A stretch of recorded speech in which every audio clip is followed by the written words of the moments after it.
The Just In Case podcast with your hosts, Mike and Mike, driven by passion, defined by quality. Welcome back, everyone, to the Just In Case podcast brought to you by JSE Appliance Care. I am your host, Mike, and this is the other Mike. So we were just out on the road today on the East End, and we decided to jump on after a day's work and kind of talk about truck stock, parts in general, and we want to see what you guys are doing out there. What are you guys doing in terms of truck stock? Are you pre-ordering parts before calls? We've had tremendous success in basically really honing in on what our most used parts are. And we have inventory in our warehouse. Yeah. I mean, we have... Got to have a good inventory. Yeah, inventory is key. I mean, yeah, of course on your truck, but you also want to have it on, available for when a job pops up, you just run in the back and grab it. Yep. So I think we have, I don't know, quantity-wise, I'd say we have over 1,000 parts in our inventory. Yeah, at least. Easily. And listen, there's sometimes that we don't have the part we need and we still have to order it. Yeah. I know we have a couple jobs upcoming that I looked at some of the issues, dishwasher latches and things of that nature, and I order them up, and we have them on hand. Worst case scenario, we return them. I mean, we're kind of lucky where we are, too, in Long Island, because Marcone has a warehouse not too far from our office. Yeah, no, they make it pretty easy. Yeah, I mean, especially now, they're using DoorDash. We can get parts same day. I don't know if anyone else has that Marcone by them, but the DoorDash option, they just rolled that out. Within the past couple of months, I think. It's probably one of the best ideas ever. Yeah, I wish it was around prior to all this. Yeah. So we're kind of lucky in the sense that if we order a part and we don't use it, it's a 15-minute ride. We can just return the part if we have to. Yeah. Obviously, listen, if it's a board, you guys are seeing boards out there, and you maybe think it's a board, you're not going to go out there with $1,000 board. No. I mean, some of these prices on some of these parts are like astronomical. Yeah. But if it's something simple, then get it. Yeah. I know we look at basically, I think every site now, Marcone, Encompass, a lot of these guys, they have like the top 100 parts. Yeah, they do, yeah. So you can look at that and say, hey, listen, out of these top 100, I'd like to carry at least 10 of these on my truck. I mean, you know what you guys are seeing in the field. Yeah. Everyone's seeing different stuff. In our area, I'd say probably one of our biggest items. Glow bar igniters. I think I go through a lot of those. Yeah, I would say we're looking at glow bar, hot surface igniters, HSIs, and I think roller kits. I mean, we're doing a lot of dryers. A lot of dryers. So I use at least maybe 2 or 3 a week, man. Easily. At least. Yeah. And I think, we stock that. It's not that expensive. Stock it on your truck. Get it on your truck. We're buying OEM stuff, especially from Marcone. We're getting Whirlpool and all that stuff. We're getting directly from them. And, listen, just be careful with knockoff stuff and try to be honest with a customer. If, you're going to sell them an aftermarket part, kind of let them know what's going on. Sometimes they last, sometimes they don't. You're taking a 50-50 shot with that. Yeah, it's hit or miss. I mean, for me, peace of mind, if you're putting in an OEM factory part, I mean, it's like there's nothing to complain about. What's the customer going to say? Like, oh, you gave me a cheap part? No, we gave you the part that was in there originally. Like, it's not any different than, what was there from the get-go. So, so I'm curious to see what other services are doing. We're doing 90-day parts and labor warranty. Yeah. And that's just on any job we do. If we get into the realm of sealed system, sometimes we change that a little bit. We give them a little bit longer of a warranty. Yeah. Bigger job. That's not saying that, like, some of our customers will call us and be like, hey, I have the part.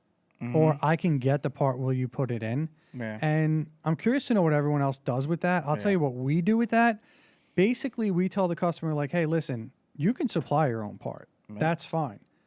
But we're not going to warranty it. No. Because we don't know where you got that part. What's going to happen with that part, where they got it from. If they got a cheap part and the likelihood that it's going to fail is pretty high, now we have to kind of be stuck with that in terms of the business.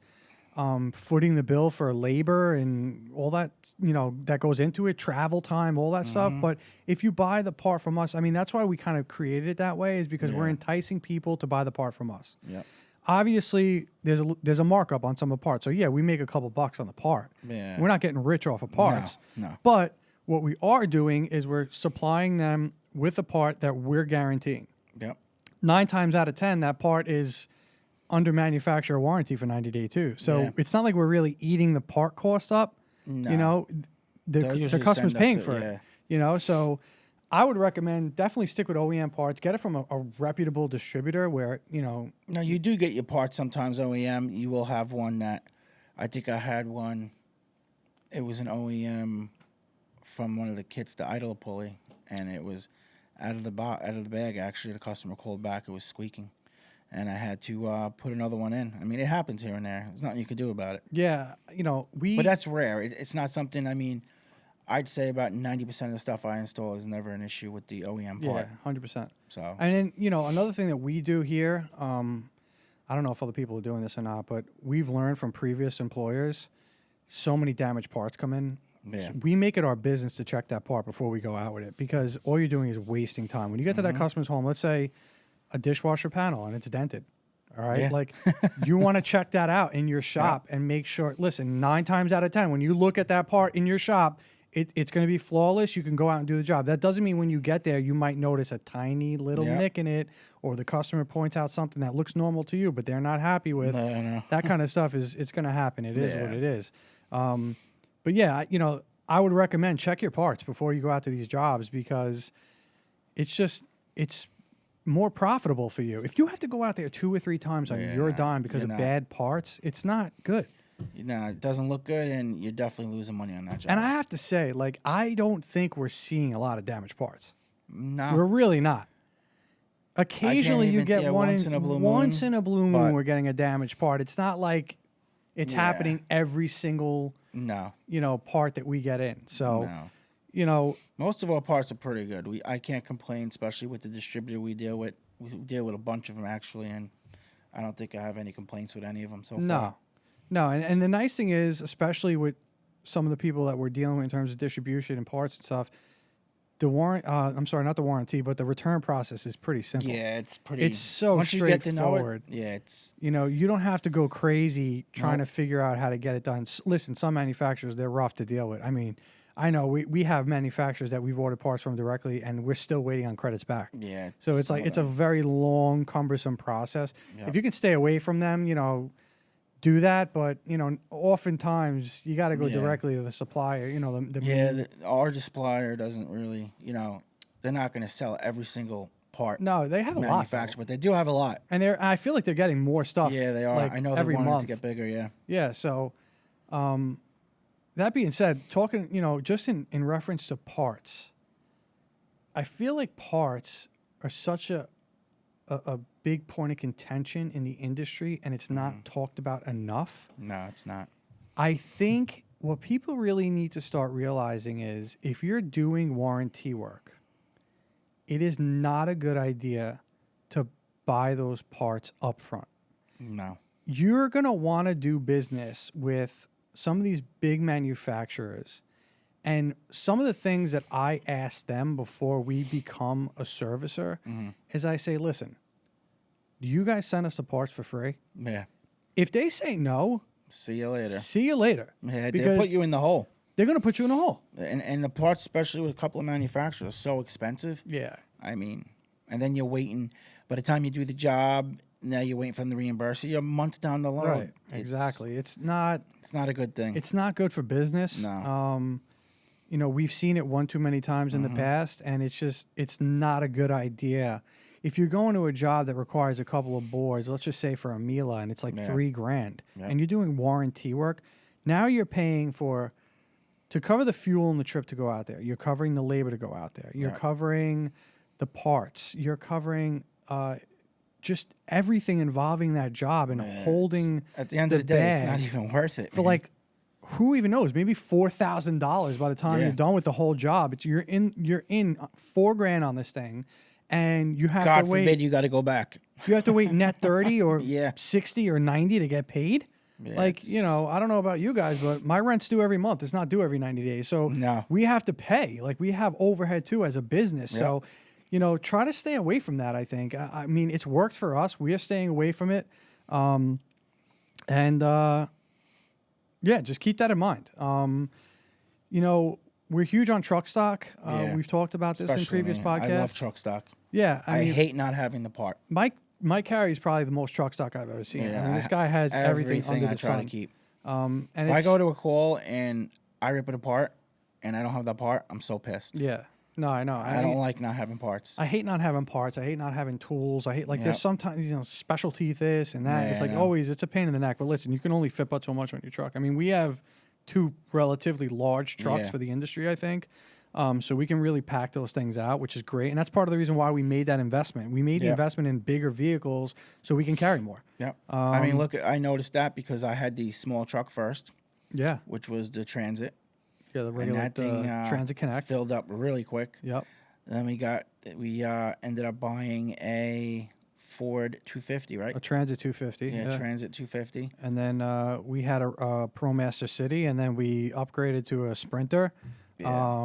And it's such The a more room, the better. It's You such can a be big more difference. organized. I'm big with organizing trucks and parts and knowing where everything is. yeah. I mean, we get compliments from customers on how clean our trucks are inside and Yeah. out. It's funny. We often see like you know, if we see other trades out in the field, and they always make comments to you like, "Wow, your truck is too Yeah. clean. That must be you're not busy enough if Yeah, your truck you is got too too clean." much time in your Like, hands. You're no, not busy not enough. really. Like, we take the extra time Yep. to make sure it's organized, so when we're at a customer's home, we get it done in a reasonable time, and we're not Yeah. outside in our truck, like literally looking through bags and bags of parts. We know where it I is. mean, I my don't- my truck is labeled. Like, I actually Yeah, label I my have to do bins. that. You know, like my bin says like igniters, you know, whatever. It's start components. It says all Yeah. that stuff. Like, and I like to do that too for another reason is like if me and Mike are working together out of the same truck, Yep. I could give him the general idea where something is in my truck, and he literally just looks at the label. Oh, there's the igniters. All right, Yeah. cool. I mean, So- just imagine if you have a customer that comes out and you're in your truck oh yeah. and it's disgusting. Yeah. What are they going to think? Some of our colleagues, man, really. Yeah, I Just don't know. honestly, just a car wash, I'd be happy with. Like these Yeah. people don't even wash their car. We wash our cars minimum. We wash our trucks At once a least week. Once a week. Bare minimum once a week, and that's for the whole fleet. It's not just Yeah. even if we have a car sitting in the lot, that thing's getting washed. Yeah. I mean, it's your investment. That's such a Yep. big, big investment, and you have to take care of it. And Yeah. whatever. I digress a little bit. I talk about trucks, but what this is really about is parts. More parts. Yeah. So we have been lucky enough to build the inventory that we have here. Yes. And in doing that, and speaking on organization, basically almost from our inception, we started labeling parts and organizing them. We personally use a program called Sortly. Yes.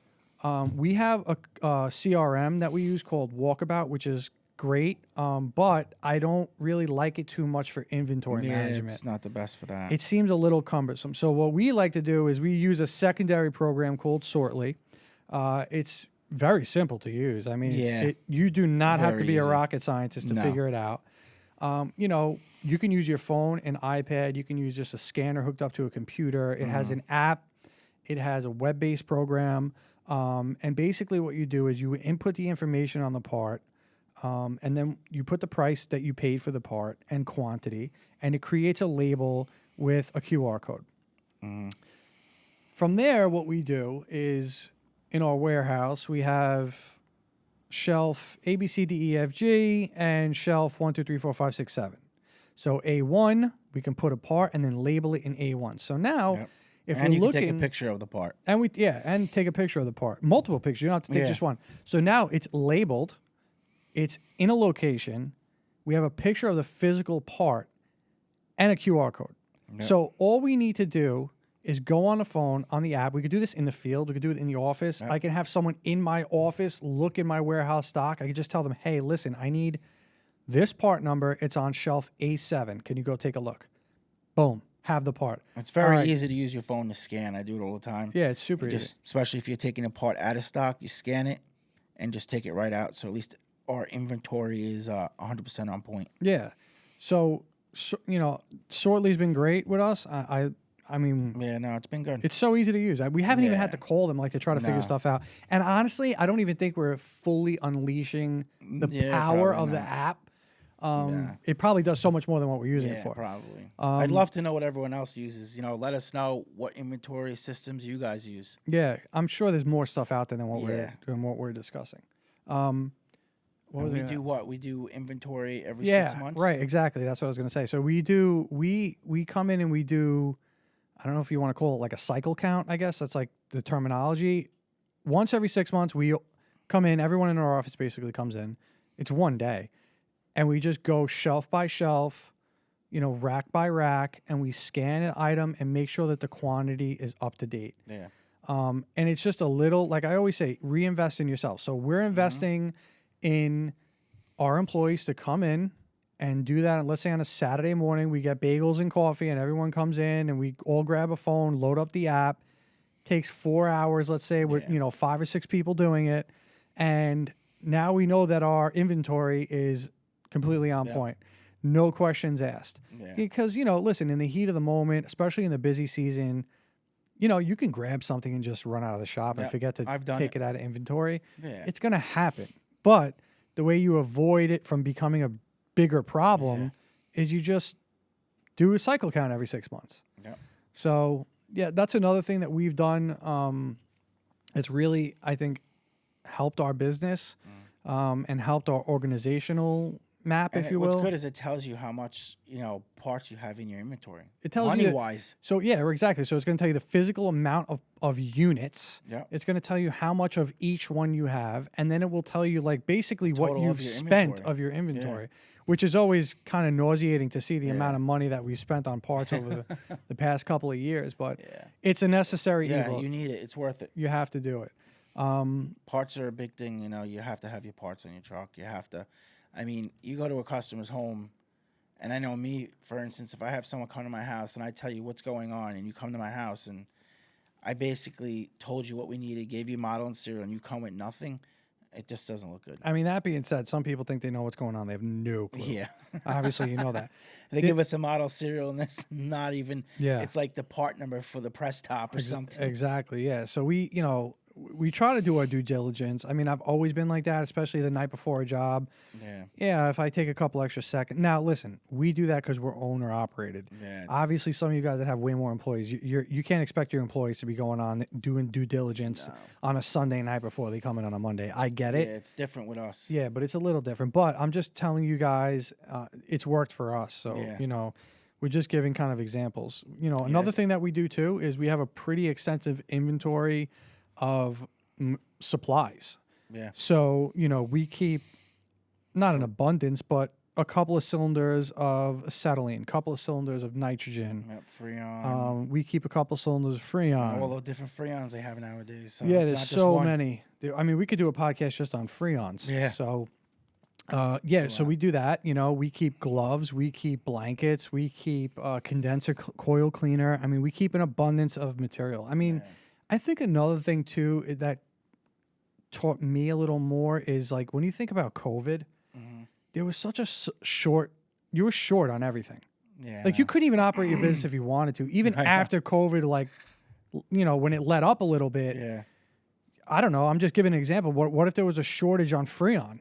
Yeah. Like, you'd be What would screwed you as do? a Yeah. business owner. What are you know. going to do? You should always have what's a good rule of a thumb of keeping how much into stock. Like say you have Freon, you keep a couple bottles. Well, you should at least have 3-4 bottles at least on hand. I would say probably something close to that. Yeah, depending on how. Depending big how of many the crew. techs you have. Yeah. Exactly.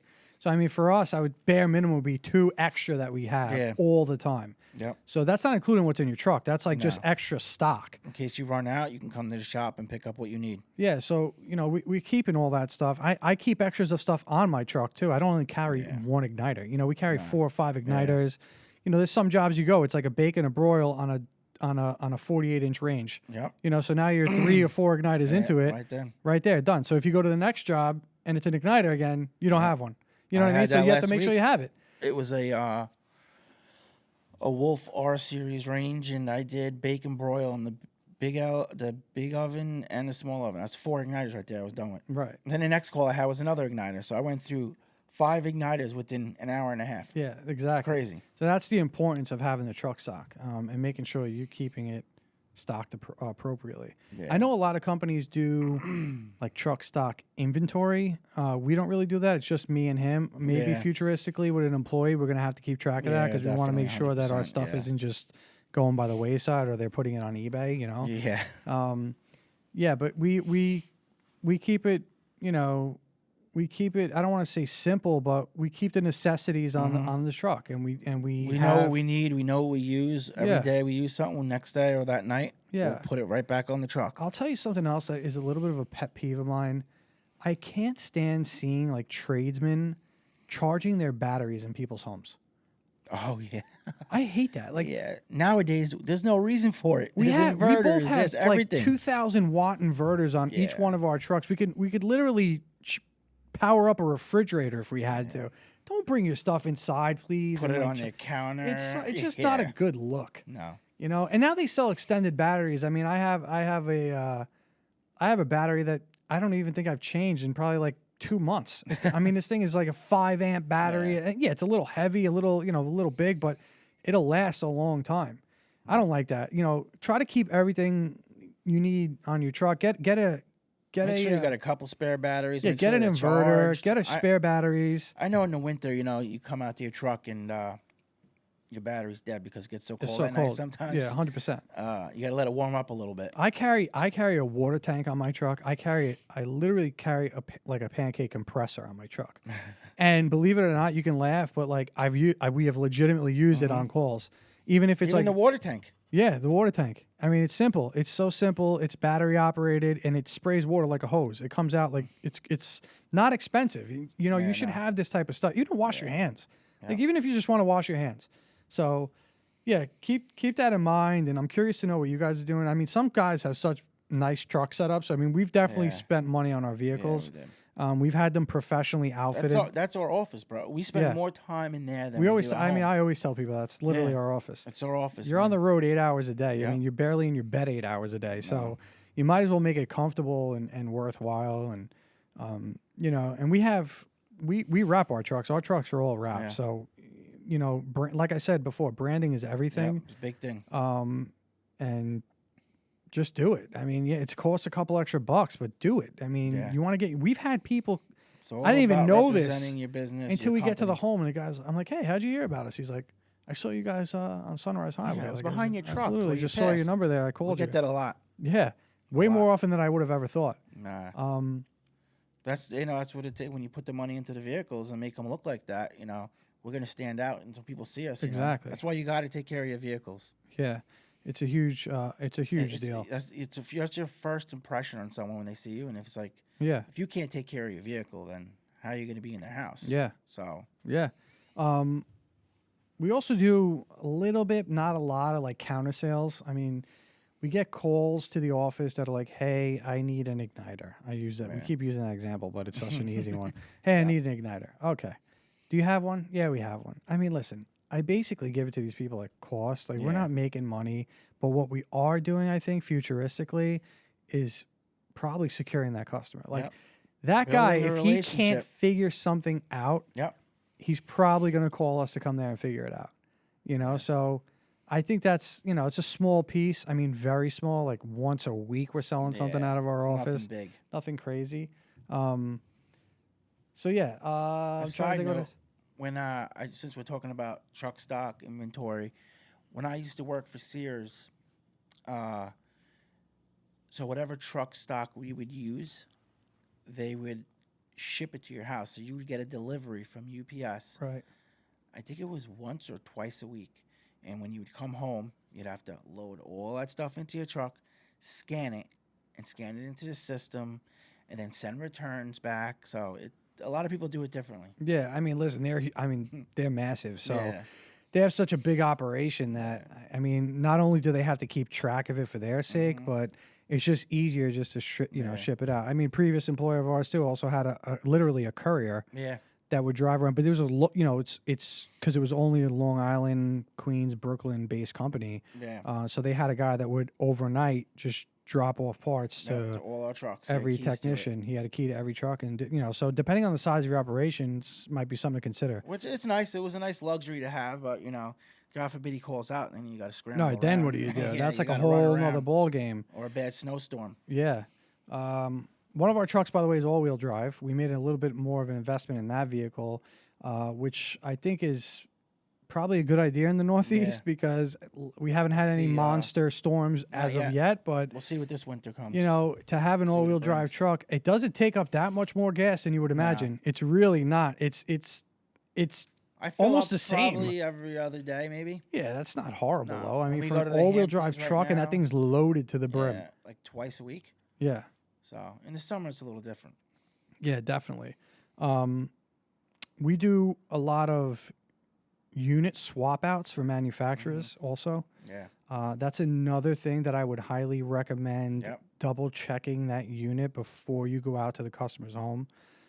Because if it's damaged, the customer's going to look at you. They're not calling the manufacturer. You're a representative of the manufacturer at the time of service, right? Yep. So they tend to take a lot of their frustration out on us.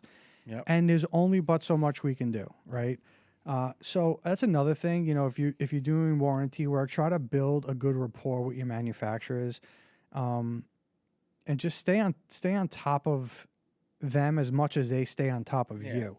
And they'll work with you as long as you work with them with certain situations. Exactly. And So- just document Yep. stuff. Take pictures. That's what we always say. Take pictures. Please take pictures. Our CRM, our program, it's unlimited. Yeah. There's literally no limit to the amount that we can put on the cloud. Which is part of the reason why we went with them, because I could only imagine if we had to start paying for that, it would be I like mean, some calls we go to when we do cleaning checks, just the amount of pictures we take. If we're doing 40, 50 say, pictures 12 easy. units, Yeah, we're taking Get pictures of about it. condensers, of model serial tags, of door gaskets. I mean, we're taking pictures of everything. yeah, it's So, crazy. it also safeguards us to an extent, which is good. Yep. But yeah, You just don't want a customer calling you and saying something happened and you don't have any pictures to document it and you have nothing to go off of. So yeah, at the end of the day, there's always going to be a handful of your customers that are going to try to blame you for something. They're going to try to. Me and Mike always say, like, once you touch that unit, you're married to it. Yep. Unfortunately, that's the way it is. But you also have to come up with a way of speaking to customers to let them know, like, with all due respect, like, we did not go there and look at that issue. We were there for a different issue. Everything else was fine. Maybe something failed in the past 3 weeks, totally unrelated to what we did there. A lot of the time, what we do is we'll go back out as a callback, but we let the customer know before we get there, like, hey, listen, if this is an unrelated issue to the initial call, you will be charged for it. And people are pretty receptive to that. And we don't get Yeah. much pushback on stuff like No, we that. don't. It's You get been a couple pretty- knuckleheads here and there, it's going to happen. Yeah.